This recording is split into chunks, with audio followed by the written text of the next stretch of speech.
Hello everyone.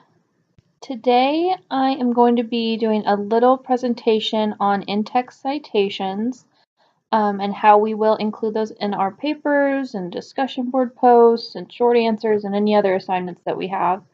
Um, this is definitely the number one issue that I see with students writing, so it's a really important topic because I will bring it up over and over and over again, and if you ever have any of my classes in the future, I will bring it up there as well. So we might as well just figure it out right now. So this is just a little overview. Just a heads up, most of the content for this presentation is going to be in the actual text of the slides, but I know some students prefer a little bit of narration. I'm really looking at this more as a resource that you can go back and quickly check, so you don't necessarily have to listen to the whole presentation every single time, but I will narrate a little bit here. So this is just kind of a quick guide to what we're going to cover.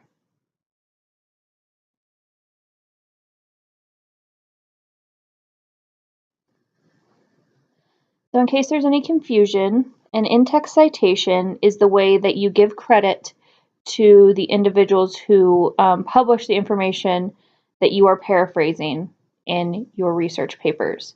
In these types of classes, we generally do not ask for your opinion. We're not asking for your life experience. We are asking for you to learn about a theory or a concept and research it thoroughly and then communicate that information in your own words. Using an in-text citation is the way that you give credit to the individuals who wrote the research that you went and found. So basically, anything that is not common knowledge or your personal opinion really does need an in-text citation. Like I said before, this is the number one thing that I see is an issue with students writing here at Southwestern. So it's really important that we focus on it and we figure out how to give credit to the people who have done the research and published these articles, so we're not stealing their work.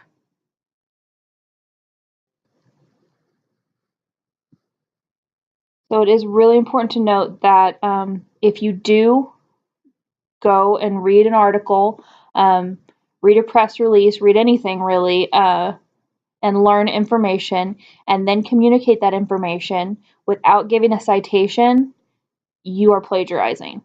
Even if you don't directly state, this is your research, this is, your unique thoughts. If you go and communicate and paraphrase something that somebody else came up with, you are stealing. So that's why this is such a big deal to me.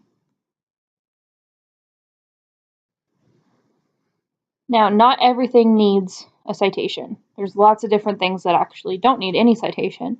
The main thing is your opinion. I don't need you to cite, you know, things that have happened to you in your life. That's your experience, and that is perfectly fine for you to communicate without a citation.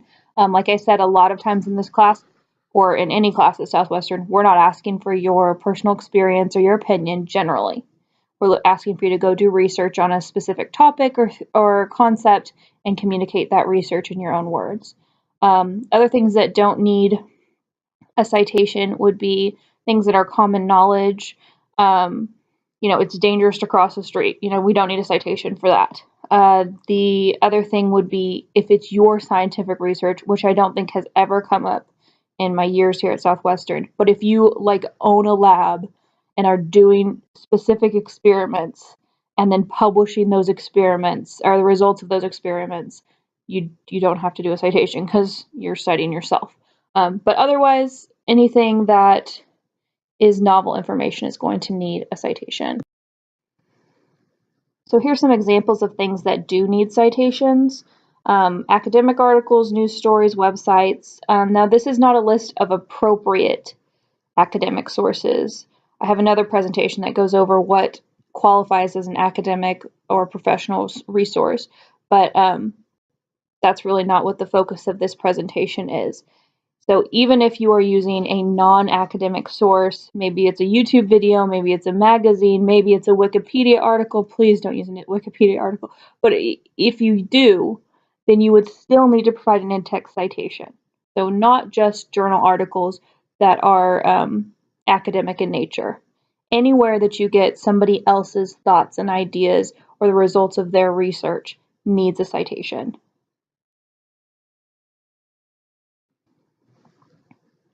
Okay, another thing that might come up is sometimes we have unique, specific information about a very narrow field, and we might not necessarily have learned that from one specific source in the course of our research for one paper.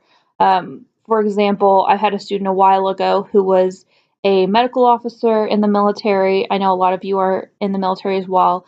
He was a medical officer, and he had really specific, detailed knowledge about regulations within the military and healthcare in that setting. Um, so I guess then you might be confused about, well, how do I provide a citation for something that I've just learned through experience?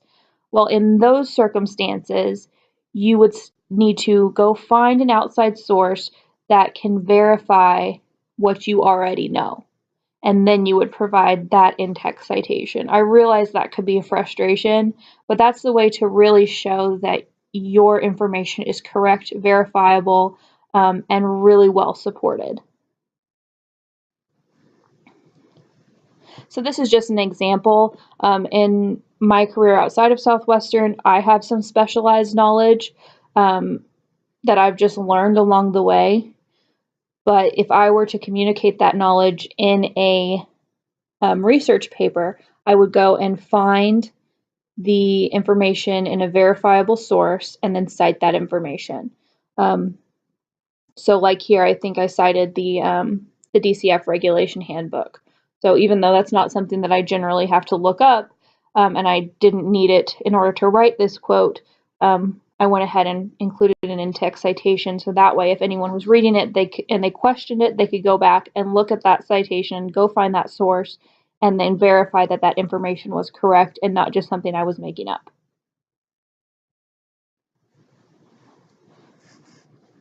Here at Southwestern, we use the APA format.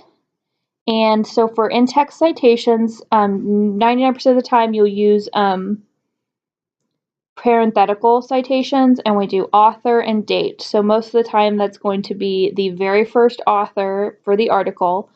So if there's 6 or 7 authors, you'll probably do the first author's name, and you might do et al. Or something like that. There are different style guides, you might want to look at that. And then you'll do the date of publication. If you are confused about how to do it, I would definitely check out a style guide or EndNote or something like that to give you some guidance on how exactly to cite a source. But most of the time it's going to be the author and then the date of publication, and you're going to use that after you've summarized the information that you gained from that source.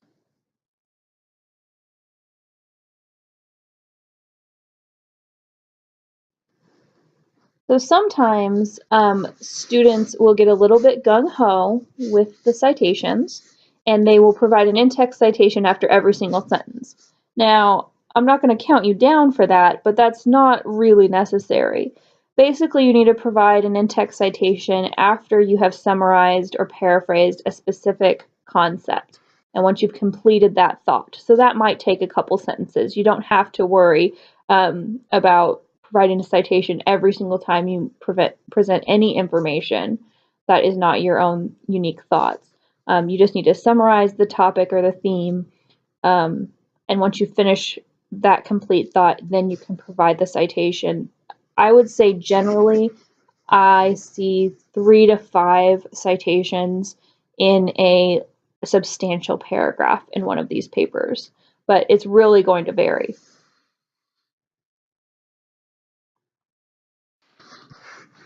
So these are just a few examples of how you would provide citations using a direct quote, paraphrasing that same quote, or using a paraphrase in conjunction with several other sources that you're also paraphrasing. That very last one doesn't happen very frequently. It's kind of an exaggerated example, but it's just to give you an idea of how you can do that.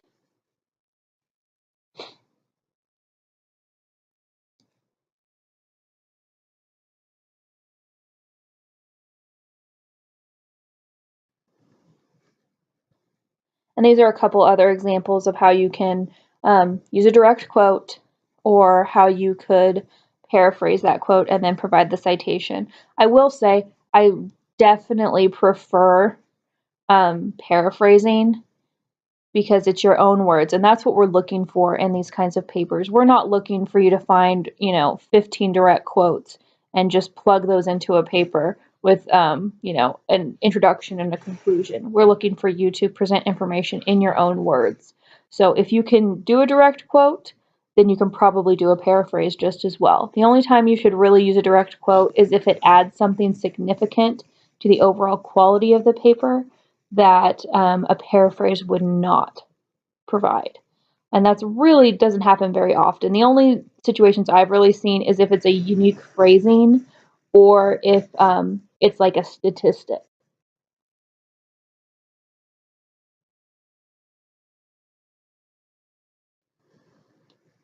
And like I said before, I can't really pin down exactly how many citations you would need per paragraph. It's really going to depend on the information that you're presenting. If it takes you a long time to paraphrase a certain specific topic or thought, then maybe you just need, two citations. If you're presenting a lot of different information and summarizing it very quickly, you might have several citations. The important thing is just to give credit to the people that have written these articles and done this research.